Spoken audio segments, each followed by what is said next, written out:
If you want to be a data analyst, you need to know how to use standard deviation to describe a data set. So let me help you understand standard deviation in less than 3 minutes. All right, so what is standard deviation?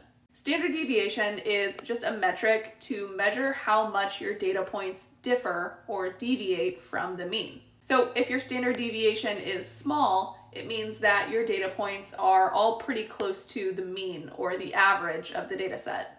If your standard deviation is large, it means that your data is more spread out from the mean. Let's look at a quick example. In this study, we surveyed a bunch of different people aged 21 to 50, and we asked them how they would rate their job satisfaction on a scale from 1 to 100. We then grouped people by age, so our youngest group is aged 21 to 30, our middle group is aged 31 to 40, and our oldest group is aged 41 to 50. We found that in all 3 age groups, the average job satisfaction rating was about 50. But just finding the average doesn't tell the most complete story, because when we graph participant responses, we see that the variation is very different across all 3 age groups. In other words, participants aged 21 to 30 had very different responses from one another, whereas our older group with participants aged 41 to 50 seemed to be in more agreement about how they would rate their job satisfaction.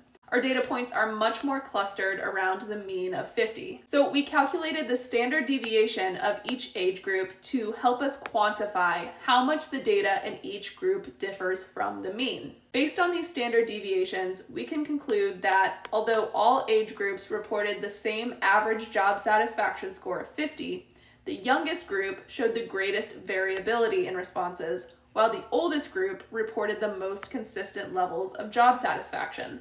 This suggests that job satisfaction becomes more stable with age. Notice I use the word suggests and not proves. It's very hard to prove something without any amount of uncertainty, so be mindful of the word choice you use when you're writing conclusions. All right, so how do you calculate standard deviation? Well, it's pretty unlikely that you'll ever have to calculate standard deviation by hand. You'll likely be using Excel, Python, or even SQL. But you should at least have an idea of how the equation works. So let's go through an example. So using this list of job satisfaction scores, let's manually calculate standard deviation. The first step is to find the mean. For this data set, the mean is 50.3. Step 2, subtract the mean from each value in the data set. Step 3, square each of these deviations.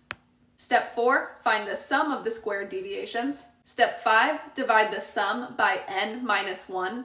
Where n is just the number of samples. We have 10 samples in our data set, so we're going to divide our sum by 9. This will give us 100.2.